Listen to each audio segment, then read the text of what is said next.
એક મહત્વપૂર્ણ જિમ્મેદારી તમારા પર ને મારા પર આવે છે.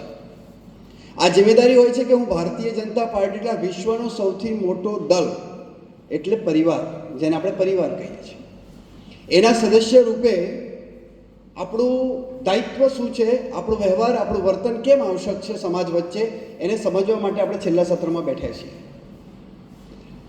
ભારતીય જનતા પાર્ટીનો કાર્યકર્તા એટલે કે કેસરી ટોપી, કેસરી ખેસ પહેરેલો હોય, સમાજ વચ્ચે નીકળે તો એની ઓળખ શું હોય કે આ ભારતીય જનતા પાર્ટીનો કાર્યકર્તા છે. અને એમાં પણ આપણે સૌ લોકો જેનું દાયિત્વ છે, તમે શક્તિ કેન્દ્રના અધ્યક્ષ છો.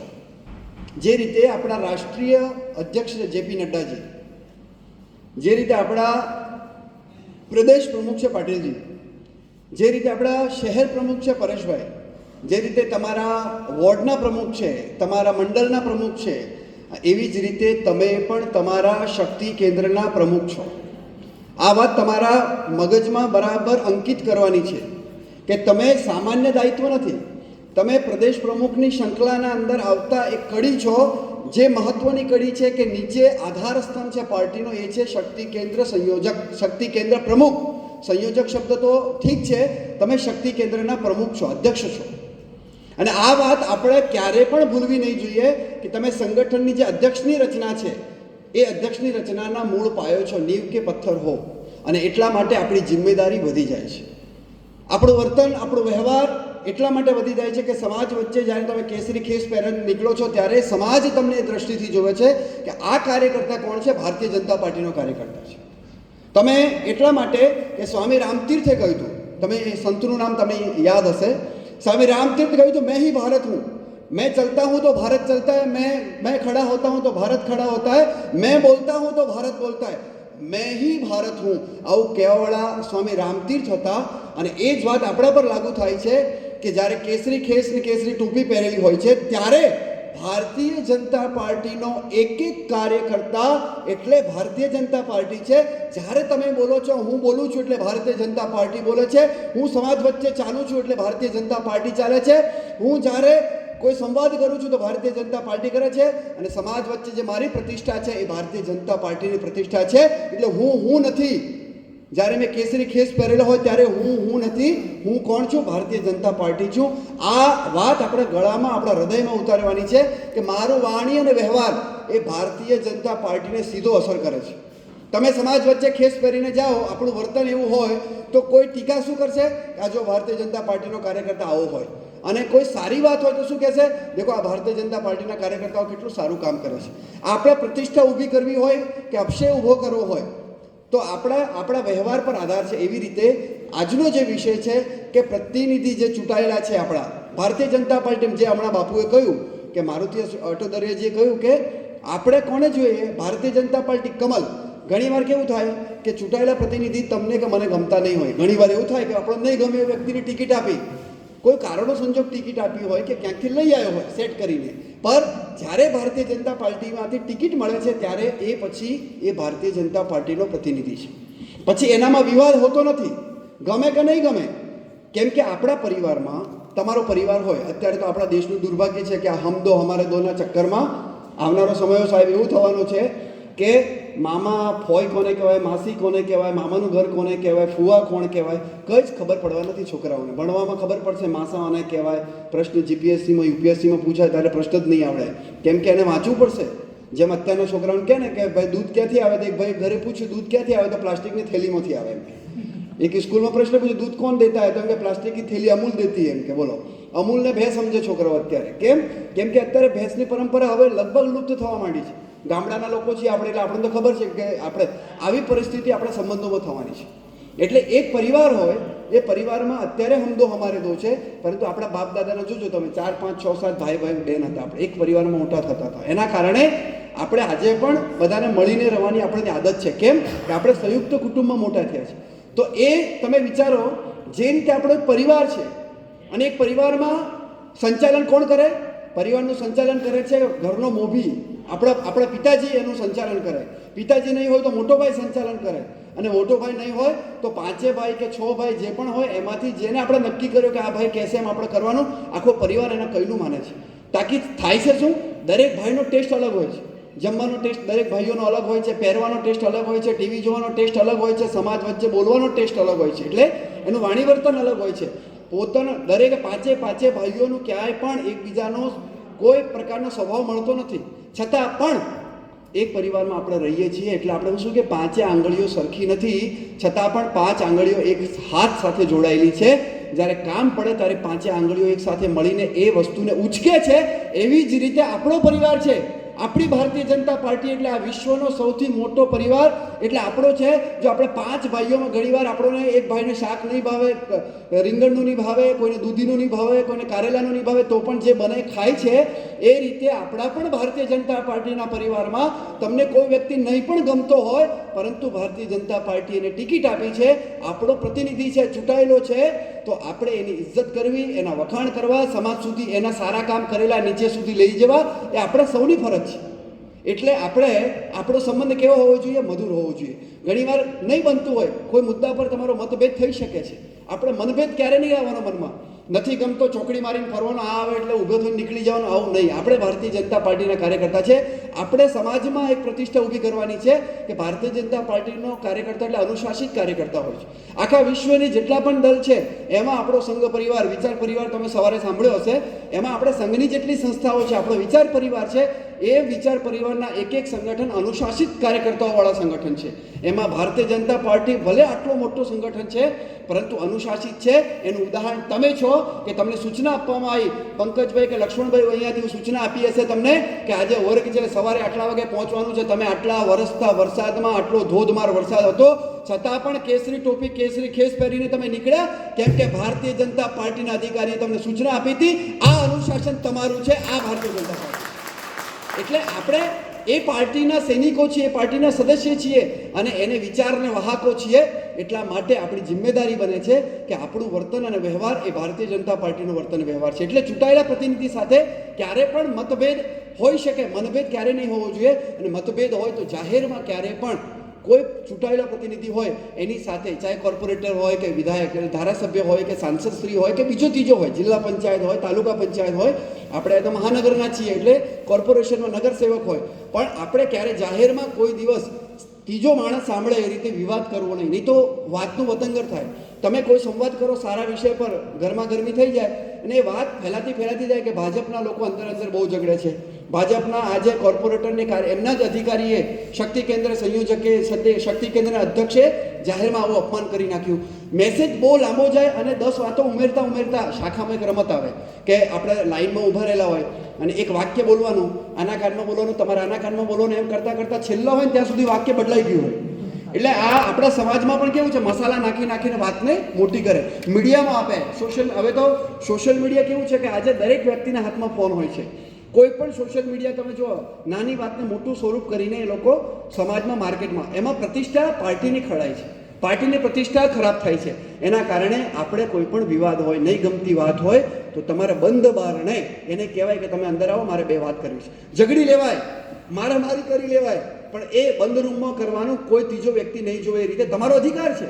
ચૂંટાયેલા પ્રતિનિધિને વાત કરવાનો તમારો અધિકાર છે, સાંસદશ્રીને વાત કરવાનો અધિકાર છે, તમારા ધારાસભ્યને વાત કરવાનો અધિકાર છે. અને એ અધિકાર એટલા માટે છે કે તમે લોકો સાથે તમે સંઘર્ષ કરો છો. તમને લોકો પૂછવા છે, રોડ રસ્તા અને પાણીની ગટરની વાતો ધારાસભ્ય સુધી કોઈ લઈને નહીં જાય. શક્તિ કેન્દ્ર સંયોજક પાસે આવશે, પછી એનો કોર્પોરેટર પાસે જશે, અથવા વોર્ડ પ્રમુખ પાસે, મહામંત્રી પાસે જશે, પછી એ ધારાસભ્ય પાસે જશે. એટલા માટે સૌથી વધારે સમસ્યાઓ તમારી પાસે આવે છે. એટલે તમારે પોતાનું દિમાગ ઠંડુ રાખીને, બરફ જેવું રાખીને, તમારા હૃદયમાં ભલે આગ લાગેલી હોય, હૈયામાં આગ હોય, પરંતુ બરફ તમારા માથા પર રાખીને આપણા ચૂંટાયેલા પ્રતિનિધિ સાથે તમારે સંવાદ કરવાનો છે કે મારા ક્ષેત્રમાં આ કામ છે, આટલા કામ કરવાના છે, આ સમસ્યાઓ છે અને આપણે કેવી રીતે સોલ્વ કરી શકીએ. અને છતાં પણ તમારો પ્રતિનિધિ નહીં માને તો અહીંયા બેઠેલા આપણા પદાધિકારીઓ છે એને તમે જઈને સંવાદ કરો કે ભાઈ મેં આટલી વાર મારા ચૂંટાયેલા પ્રતિનિધિને પૂછ્યું, મેં વાત કરી, પરંતુ મારા સમસ્યાનું નિરાકરણ આવ્યું નહીં. તો આપણા જે મહાનગરની ટીમ છે, જે ઉપપ્રમુખ બેઠેલા છે અહીંયા, દાખલા તરીકે અહીંયા પંકજભાઈ છે, લક્ષ્મણભાઈ છે, આપણા મહામંત્રીઓ છે, પરેશભાઈ પટેલ છે આપણા અધ્યક્ષ, એને જઈને કે ડાયરેક્ટ કોઈ પણ વિવાદમાં ના ઉતરતા. નહીં ગમ્યું મને તો તમે હું કોઈ વિડીયો બનાવીને તમે ઇન્સ્ટાગ્રામ પર, ફેસબુક પર મૂકી દો, બસ જય શ્રી રામ, સત્યાનાશ. 2 મિનિટમાં વાતનું વતંગર. આજકાલ એવું થાય છે, કોઈ વસ્તુ નહીં ગમે વિડીયો બનાવીને મૂકી દો કે મેં આજ ये कर रहा हूँ, मैं यहाँ गया था और ये कॉर्पोरेटर ऐसे ऐसे बोल रहा है. આ બધી વાતો આપણે ઘરની વાત ઘરમાં, જે રીતે આપણા પરિવારની વાત આપણા પરિવારમાં રાખીએ છીએ એ રીતે આપણા સંબંધો ચૂંટાયેલા પ્રતિનિધિ સાથે આપણા જ પરિવારના લોકો છે. તમે આજે એ કોર્પોરેટર છે, કાલે તમે બનશો. આ પાર્ટીમાં કોઈ ફિક્સ નથી ભાઈ, કોઈ આ કોઈ તમે ગાંધી પરિવારમાં નથી જન્મ્યા કે તમે જન્મ્યા એટલે મરો ત્યાં સુધી તમે રાજા જ રહેવાના છો. રાહુલ ગાંધી ગમે તે એટલો આપણે પપ્પુ કે ડોબુ કહીએ પણ એ એમનો માલિક જ રહેવાનો છે. પણ એવું આપણું નથી. આપણે ત્યાં તો આજે પ્રમુખ છે, કાલે સવારે બીજો હોય, આજે મુખ્યમંત્રી છે, ધારાસભ્ય છે, કાલે નહીં હોય. આપણી પાર્ટીમાં કોઈ પણ ફિક્સ હોતું નથી. કેમ કે આપણી પરિવારની પાર્ટી નથી, પરિવાર છે. પાર્ટી એક પરિવાર છે, પરંતુ પરિવારની પાર્ટી નથી. જે રીતે દેશમાં અલગ અલગ પરિવારો દ્વારા ચાલતી આપણા રાજનૈતિક પાર્ટીઓ છે, એવી રીતે ભારતીય જનતા પાર્ટી પરિવારની પાર્ટી નથી પણ પરિવાર છે.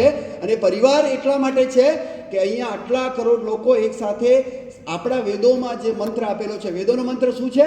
સંગચ્છધ્વમ સંવદધ્વમ સંભો મનાસી જાનતામ દેવા ભાગે યથા પૂર્વમ સંજાનાને ઉપાસતે. આપણા વેદોમાં લખેલું છે કે જે રીતે આપણા પૂર્વજો ખભેથી ખભો મિલાવીને ચાલતા હતા, જે રીતે આપણા પૂર્વજો કદમથી કદમ મિલાવીને કામ કરતા હતા, અને આપણા પૂર્વજો જે રીતે એક લક્ષ્ય સાથે જીવન જીવતા હતા કે આ લક્ષ્ય સુધી અમારે પહોંચવું છે, એ રીતે જો એ વેદના શ્લોકને આપણે સાથે રાખીશું, એ જ શ્લોકને સાથે રાખીએ છીએ કોણ? ભારતીય જનતા પાર્ટીનો એક કેસરી ટોપી પહેરેલો, કેસરી ખેસ પહેરેલો કાર્યકર્તા જીવનભર આ મંત્રને આત્મસાત કરે છે કે સંગચ્છધ્વમ સંવદધ્વમ, કે હું બધાને સાથે લઈને ચાલીશ. આખો પરિવાર મારો છે અને એક લક્ષ્ય સુધી પહોંચ્યું છે. આપણો લક્ષ્ય શું છે? ભારત માતા કી જય. આપણો લક્ષ્ય શું છે? ભારત માતા કી જય. આપણો એક જ લક્ષ્ય છે. આપણે કોઈ પાર્ટી, કોઈ વ્યક્તિની પૂજા કરવાવાળો દળ નથી. આપણે કોઈ વ્યક્તિને ભગવાન માનવાવાળો આપણી પાર્ટી નથી. કોઈ વ્યક્તિનું સન્માન કરીએ, કોઈ આદર્શ માની શકીએ કે આપણો આદર્શ છે ડૉક્ટર શ્યામા પ્રસાદ મુખર્જી છે, આપણો આદર્શ દીનદયાલ ઉપાધ્યાયજી છે. પરંતુ આપણે કોઈને પૂજા કરવાવાળા, વ્યક્તિ પૂજા કરવાવાળા લોકો નથી. આપણે વિચાર સાથે ચાલનારા લોકો છીએ. અને જ્યારથી આપણી સ્થાપના થઈ છે, જનસંઘથી લઈને ભારતીય જનતા પાર્ટીને નામકરણ થયું ત્યારથી લઈને આજ સુધી આપણે લોકો કોઈ વ્યક્તિ પૂજા નથી કરી. આપણે વિચાર સાથે ચાલનારા લોકો છીએ અને આઈડિયોલોજી સાથે જીવનારા લોકો છીએ. આપણે 2 લોકો હતા, એમાંથી આજે આટલા બધા થયા છીએ, છતાં પણ આપણો વિચાર મૂક્યો નથી. અને એના વિચારને લઈને આપણે જે એજન્ડા હતા એ કામ આપણે પૂરા કર્યા છે. અને કામ કોના આધાર પર પૂરા કર્યા છે? તમારા જેવા બૂથ લેવલ પર કામ કરતા એક કાર્યકર્તા જે બૂથમાં કામ કરે છે, પસીનો વહાવે છે, ચૂંટણી ભલે ત્રીજો કે ચોથો જીતતો હોય, પરંતુ મારા બૂથ પર કામ કરવાળો એક કાર્યકર્તા, મારા શક્તિ કેન્દ્ર પર કામ કરતા એક શક્તિ કેન્દ્ર અધ્યક્ષ, સંયોજક આ મહેનત કરે છે કે મારી ભારતીય જનતા પાર્ટીને મારી શક્તિ કેન્દ્રમાં મારા 100% મતદાન કરાવવું છે. મારી ભારતીય જનતા પાર્ટીને મારા શક્તિ કેન્દ્ર પર ઘર ઘર ભગવા ઘર ઘર પર ઘર પર ભગવો ઝંડો મારે લહેરાવો છે. આ સંકલ્પ સાથે નીકળે છે. એ દિવસ રાત નથી જોતો, એ ગરમી નથી જોતો, એ વરસાદ નથી જોતો, એ ઠંડી નથી જોતો. એવી પરિસ્થિતિમાં પણ ભારતીય જનતા પાર્ટીનો કાર્યકર્તા કોઈ સ્વાર્થ વગર ખેસ નાખીને સમાજ વચ્ચે જઈને ભારતીય જનતા પાર્ટી માટે મત માંગે છે. અને એટલા કારણે આજે સત્તામાં આપણે છીએ. અને એટલા કારણે એના કારણે આજે દેશનો વિકાસ થઈ રહ્યો છે. એના કારણે 370 હટી હોય, કે એના કારણે રામ મંદિર બન્યું હોય, કે એના કારણે આપણો કોરિડોર બન્યા હોય, સાંસ્કૃતિક વિરાસત સચવાઈ હોય, એકમાત્ર કારણ છે કે આપણે તમારા જેવા કાર્યકર્તાઓ દિવસ રાત મહેનત કરીને ભારતીય જનતા પાર્ટી માટે મહેનત કરે છે. એના કારણે તો આપણો વ્યવહાર, આપણું વર્તન છે એ સમાજના અંદર પ્રતિષ્ઠા છે. તમારા વ્યવહાર અને વર્તનના કારણે, તમારા પુરુષાર્થ અને પરિશ્રમના કારણે આજે ભારતીય જનતા પાર્ટી અહીંયા પહોંચેલી છે. એટલે પોતાની જાતને આ નહીં માનતા. આજે ભારતીય જનતા પાર્ટીએ ચિંતા કરી છે કે શક્તિ કેન્દ્રના અધ્યક્ષ જે છે એ પણ આ મુખ્ય ધારામાં આ પ્રકારે તૈયાર થાય. આવનારા દિવસોમાં તમારામાંથી કોઈ તાલુકા મંડળમાં, વોર્ડમાં કોઈ તમારો કાર્યકર્તા બને, કોઈ મહાનગરનું દાયિત્વ મળે, કાલે કે તમારા અંદરથી કોઈ કોર્પોરેશન લડે, તમારા અંદરથી કોઈ ધારાસભ્ય બને, તો એ પ્રશિક્ષણ આપીને અત્યારથી એને તૈયાર કરવાની ચિંતા આપણા માન્ય રત્નાકરજીએ કરી. અને આ નક્કી કર્યું કે ભાઈ આ પ્રકારે આપણા શક્તિ કેન્દ્ર અધ્યક્ષ છે, એમને તૈયાર કરવાના છે. એમને આપણી વિચારધારા શું છે, આપણો આ પ્રકારનો આખો સવારે 9 વાગ્યાથી અત્યાર સુધીના જે સત્રો ચાલ્યા, એ વિષયો આપીને, તમારો ભાથું આપીને, આપણા જે ધાર છે, તલવાર જે રીતે ઘસવામાં આવે, વારંવાર ઘસો તો એ ધાર બને છે. નહીં તો પડી રહે ને તલવાર પર કાટ ચડી જાય. તો એવી જ રીતે આપણા કાર્યકર્તાઓ છીએ. આપણું વારંવાર પ્રશિક્ષણ થાય તો આપણા અંદર એક ઓજસ આવે, તેજસ આવે, આપણા કામમાં એક નવીનીકરણ આવે. અને એના કારણે આપણે લોકોને આ પ્રશિક્ષણ વર્ગો આવે છે. તો આપણો વ્યવહાર વર્તન, મેં તમને વાત કરી ચૂંટાયેલા લોકો સાથે કેવો હોવો જોઈએ, તમને બધાને ધ્યાનમાં આવ્યું. આપણો વ્યવહાર અને એકદમ નિર્મલ હોવો જોઈએ. સ્વચ્છ હોવો જોઈએ, પારદર્શી હોવો જોઈએ, આપણો સંબંધ જે રીતે મોટા ભાઈ નાના ભાઈનો છે એ રીતે હોવો જોઈએ, અને ક્યારે પણ જાહેરમાં કોઈ અપશબ્દ ન થાય, જાહેરમાં લોકો સુધી આ મેસેજ નહીં જાય, એ પ્રકારનું વર્તન હોવું જોઈએ. તો આપણે આ ભારતીય જનતા પાર્ટીના ચૂંટાયેલા લોકો સાથેનો આપણો વ્યવહાર છે. તો હવે છે પ્રશાસનિક અધિકારી સાથે વ્યવહાર વર્તન કેવું હોવું જોઈએ. તો આપણે હવે તમને બધા એમ કહેશો કે ચૂંટાયેલા પ્રશાસનિક અધિકારીનું શું કામ છે? તો સૌથી વધારે કોઈ કામ પડતું હોય આપણે તો નગરપાલિકા, આપણી મહાનગરપાલિકા છે, તો તમે જોશો કે તમારા વોર્ડના અંદર જેટલા અધિકારી છે, ચાહે ગટરનું કામ જોતા હોય, લાઇટનું કામ જોતા હોય, રોડનું કામ જોતા હોય, નાના મોટા જેટલા પણ અધિકારી છે એનું આપણે વારંવાર કામ પડે છે.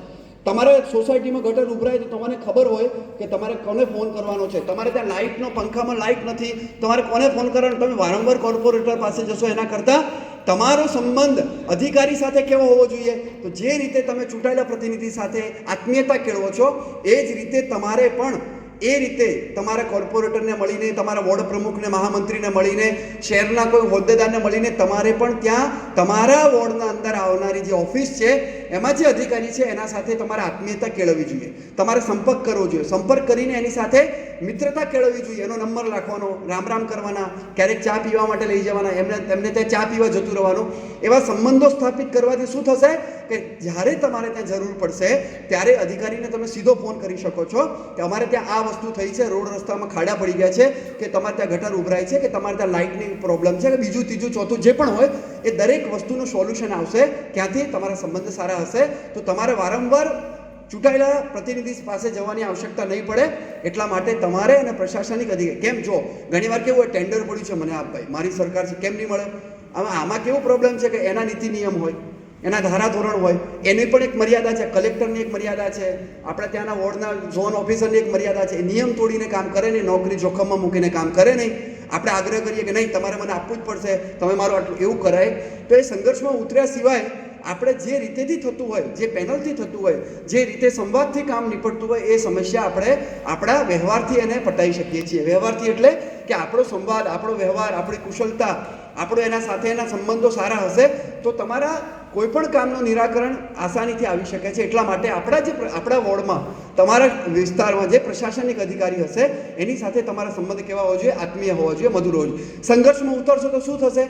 એકવાર તો તમે એને ખખડાઈ નાખશો, એક વખત તો તમે એને બોલી નાખશો, 10 લોકો વચ્ચે ઉતારી પાડશો, પરંતુ પછી બીજી વાર તમારો ફોન નહીં ઉચકે. તમે એને ફોન નહીં ઉચકે, તમારો અધિકાર નથી કહેવાનો તમે કેમ ફોન નહીં ઉચકતા, કેમ કે એનો વ્યક્તિગત ફોન છે.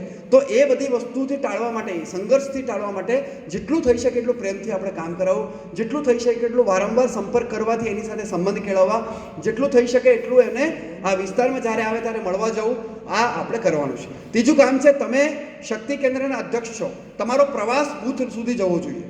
જે રીતે તમારા વોર્ડ પ્રમુખ કે મહામંત્રી નીચે પ્રવાસ કરતા હોય એવી રીતે તમારે પણ તમારો પ્રવાસ કરવાનો છે, બૂથ પ્રમુખને મળવાનું છે.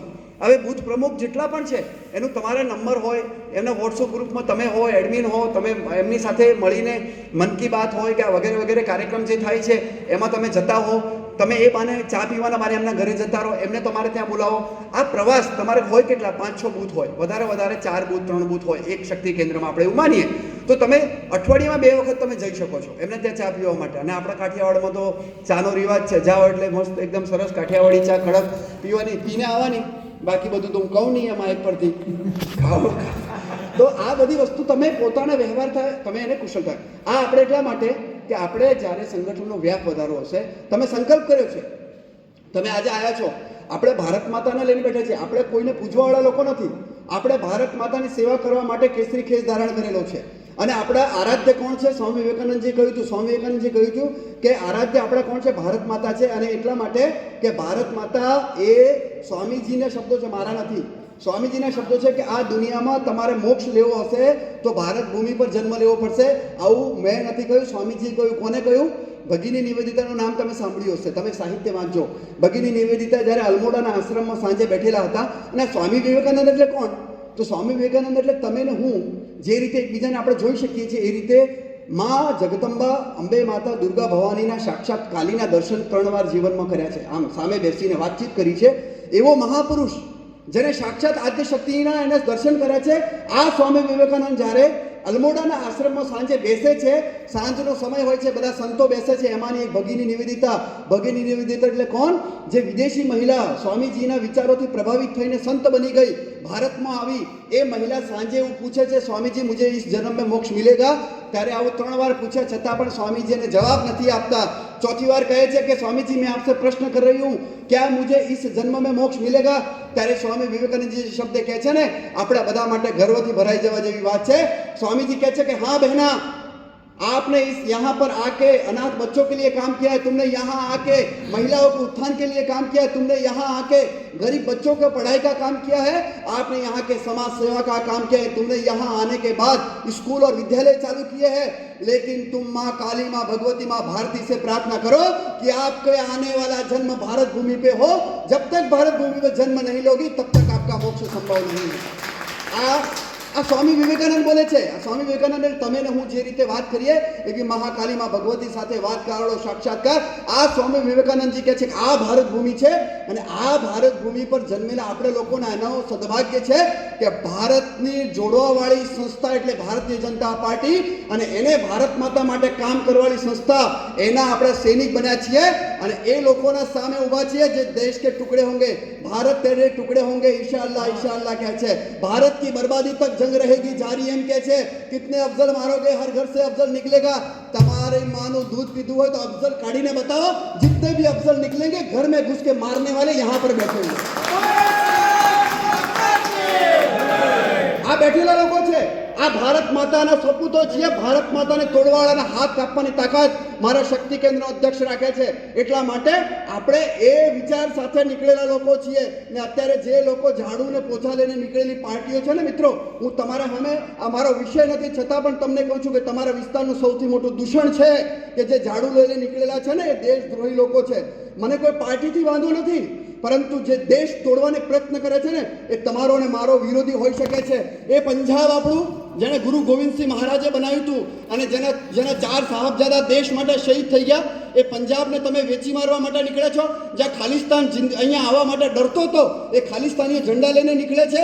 એ જ દિલ્હીમાં તમે હાલત શું કરી નાખી અને એ જ લોકો તમારા ઘર સુધી જે ખાલિસ્તાન જે રીતે ભારત માતાના ટુકડા જે કાશ્મીરનું કરવાનું વિચારે છે એ જ રીતે પંજાબના ટુકડા કરવાવાળા જે વિચારે છે એની સાથે ઊભી રહેવાવાળા એટલે આમ આદમી પાર્ટીના લોકો છે. એમનું કેનેડાથી ફંડ આવે છે. આ ઝંડા તમારા વિસ્તારમાં લગાવે છે ને એ પૈસા આતંકવાદીઓના પૈસા છે મિત્રો. અને એ જો પ્રચાર કરતા હોય ને સમજી લેજો એ ભારતના વિરોધી લોકો છે. ભલે એને ખબર નહીં હોય પરંતુ ઉપર જે ષડયંત્ર ચાલી રહ્યું છે ને એ ભારતને તોડવાનું ષડયંત્ર છે, પંજાબને ભારતથી અલગ કરવાનું ષડયંત્ર છે. અને હું ક્યારે સ્વીકારી નહીં શકે, અહીંયા ભગવા વસ્ત્ર પહેર્યા, ભગવા ખેસ પહેરેલો એક કાર્યકર્તા ક્યારે નહીં સ્વીકારી શકે કે મારી ભારત માતાની 1 ઇંચ જમીન કોઈ લઈ શકે. અને સંકલ્પ સાથે આપણે ભારતીય જનતા પાર્ટી સાથે જોડાયા છે કે હમ જીએંગે તબ તક ભારત માતા કે લીએ, મરેંગે તબ તક ભારત માતા કે લીએ મરેંગે. અને આ સંકલ્પ સાથે આપણે કામ કરવાના નીકળ્યા છે. એટલે આપણા વિસ્તારમાં આ પ્રકારના હડકાયા કૂતરા હોય એમને તમે મારવાની છૂટ છે, મારજો. આપણે ત્યાં સનાતનમાં હડકાયા કૂતરાને મારવાનું કોઈ જ પાપ લાગતું નથી, એને મારવાની છૂટ છે. બાકી પંકજભાઈ તમે જોઈ લેજો કેસ આવે તો, લક્ષ્મણભાઈ બાકી અમારા નહીં સહી શકાય. તમે નેતા બનો ને યાર, તમે સમાજના આધાર પર નેતા બનો, કોણ ના પાડે, નવી પાર્ટી બનાવો, પરંતુ દેશ વિરોધી લોકોની તાકાતથી ફલી ફૂલો ને અમે સ્વીકારીએ નહીં.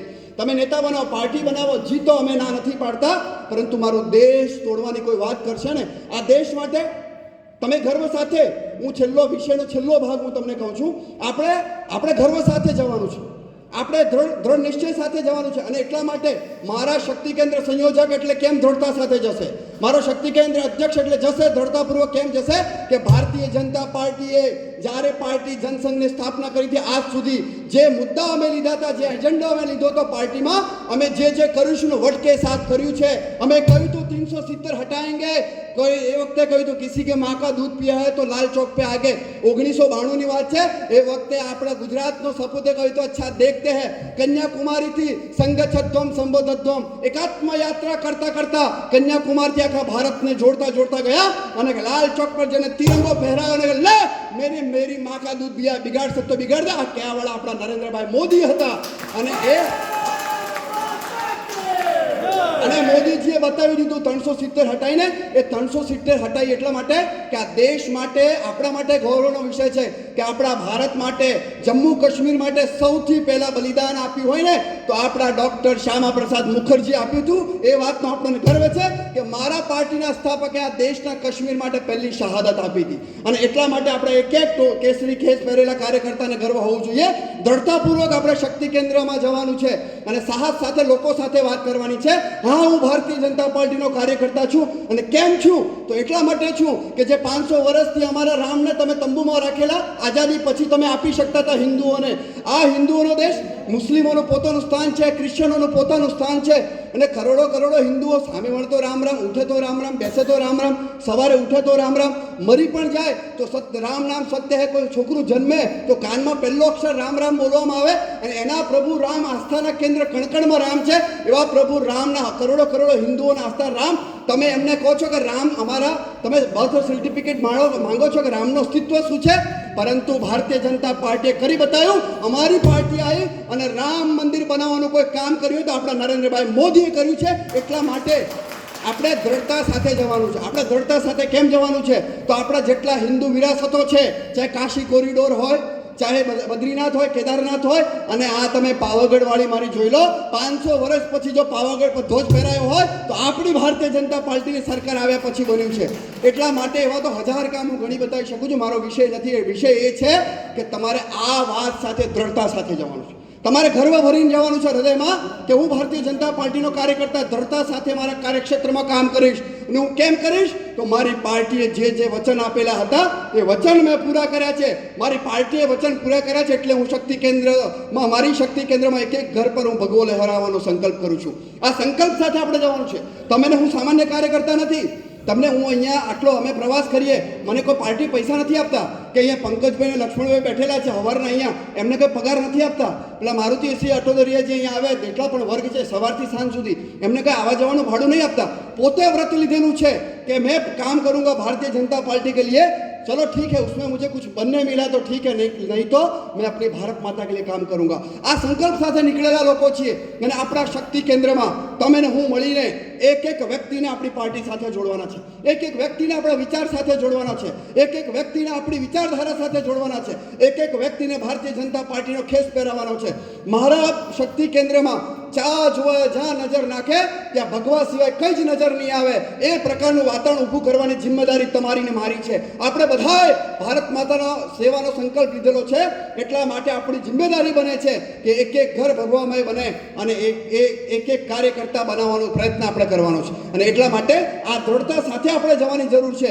અને આપણે બધા લોકોએ ભારત તો વિશ્વગુરુ બનવાનું છે. છેલ્લા હું કહીશ કે ભારત તો આપણે વિશ્વગુરુ એટલા માટે બનવાનું છે કે સ્વામી વિવેકાનંદજીએ 150 વર્ષ પહેલાં કહ્યું હતું. આ स्वामी विवेकानंद जी 150 वर्ष पहला कही थी भविष्यवाणी कि भारत विश्व गुरु बनेगा. मैं अपनी आंखों से स्पष्ट देख रहा हूं और अधिक भारत माता देदीप्यमान होकर विश्व को मार्गदर्शन दे रही है. आवा शब्दों स्वामी जी ना હતા. એવા શબ્દો હતા. મહર્ષિ અરવિંદે કહ્યું હતું. તમે એમના પુસ્તકો વાંચો તમને ખબર પડશે. મહર્ષિ અરવિંદે ભવિષ્યવાણી કરી હતી. स्वामी विवेकानंद जी भविष्यवाणी કરી છે. ये भारत विश्व गुरु होने जा रहा. એ કાલખંડ 2012 પછી ચાલુ થાય છે અને 2012 પછી તમે જોયું હશે કે ભારતની તાકાત કેવી છે. કોઈ તાકાત નથી કે ભારતને કોઈ રોકી શકે. ચાહે યુક્રેન અને રશિયાનું યુદ્ધ હોય, ચાહે ઇઝરાયલ અને અરબનું યુદ્ધ હોય, કોઈ પણ હોય, પણ દરેકની નજર ભારત પર હોય છે. તમે યુક્રેન અને રશિયાના યુદ્ધમાં જોયું હશે કે આખા દેશ હોય, ચાહે જર્મની હોય, ફ્રાન્સ હોય, ઇટલી હોય, અમેરિકા હોય, મોટી મોટી મહાશક્તિઓના નાગરિકો ફસાયેલા હતા. कोई देश की ताकत नहोती कि એને કાઢી શકે. परंतु भारतना प्रधानमंत्री फोन કરીને કહે છે કે मेरे भारत के इतने हजार विद्यार्थी यहाँ है, निकल जाने चाहिए. એ તમે ટીવી, તમે મેં ને તમે બધાએ ટીવી પર જોયું. આપણા ભારતના વિદ્યાર્થીઓ તિરંગો લઈને નીકળ્યા. બંને દેશના કોઈના બાપની તાકાત નથી કે ગોળી ચલાવી શકે. સુરક્ષિત ભારતમાં આવે છે. આ તાકાત ભારતની છે. આ તાકાત આપણી છે. એ દ્રઢતા સાથે જવાનું છે કે ભારતનું સન્માન આપવાનું કામ આપણા માનનીય નરેન્દ્રભાઈ મોદી કરી રહ્યા છે. અને આજે પણ અમેરિકા 25% લગાવે, 50% લગાવે. અરે તારો દમ હોય તો 100% લગાવ. ભારતને સત્તા નરેન્દ્રભાઈ મોદીના હાથમાં છે. કોઈના બાપથી બીવેવો નથી. એટલા માટે આપણે દ્રઢતા સાથે જવાનું છે કે મારી ભારતીય જનતા પાર્ટીએ જે વચન આપ્યું હતું, જે વચન આપ્યું હતું એ વચન આપણે પૂરું કર્યું છે. જે વચન આપ્યું તે બધું વચન આપણે પૂરું કર્યું છે. એટલે તમારા હૃદયમાં ગૌરવ ભરીને, આત્મશક્તિ ભરીને, આત્મશ્રદ્ધા ભરીને આપણે શક્તિ કેન્દ્રમાં જવાનું છે. આપણો વ્યવહાર, આપણું વર્તન ચૂંટાયેલા પ્રતિનિધિ સાથે કેવું હોવું જોઈએ આપણે સમજ્યું છે કે એક મોટા ભાઈ નાના ભાઈ જેવું હોવું જોઈએ, એક આદરણીય, એક આદર્શ હોવું જોઈએ, પારદર્શી હોવું જોઈએ. અધિકારી સાથે પણ એ પ્રકારનું આપણો વર્તન અને વ્યવહાર હોવો જોઈએ. અને મારો એક એક કાર્યકર્તા જ્યારે સમાજ વચ્ચે નીકળે છે તો સમાજના લોકો જોવે છે કે આ ભારતીય જનતા પાર્ટીનો આદર્શ કાર્યકર્તા છે. જ્યારે નીકળે તો લાગે કે સિંહ ગર્જનાની જેમ ગીરનો સિંહ ચાલતો હોય ને કેવી રીતે મસ્ત હોય અને લોકો એની સામે જોવે, એવી રીતે મારા શક્તિ કેન્દ્રનો અધ્યક્ષ સંયોજક નીકળે તો સમાજના લોકો જોવે કે વાહ ભાઈ, ભારતીય જનતા પાર્ટીનો સિંહ નીકળ્યો છે. અને એને જોઈને જ લોકો જોડાય, એના આચરણથી લોકો જોડાય, એના વ્યવહારથી લોકો જોડાય, એના સંસ્કારથી લોકો જોડાય અને એને કાર્ય જોઈને લોકો જોડાય કે મારે પણ ભારતીય જનતા પાર્ટીમાં જોડાવું છે. આ પ્રકારનું વર્તન આપણે કરવાનું છે. છેલ્લી વાત કરીને હું પૂરી કરું, એક વાર્તા કરીને કે તમે લોકો, હું ફરીથી અહીંયા કહું છું, તમારે ત્યાં અલગ વાર્તા કહું છું કે આ તમને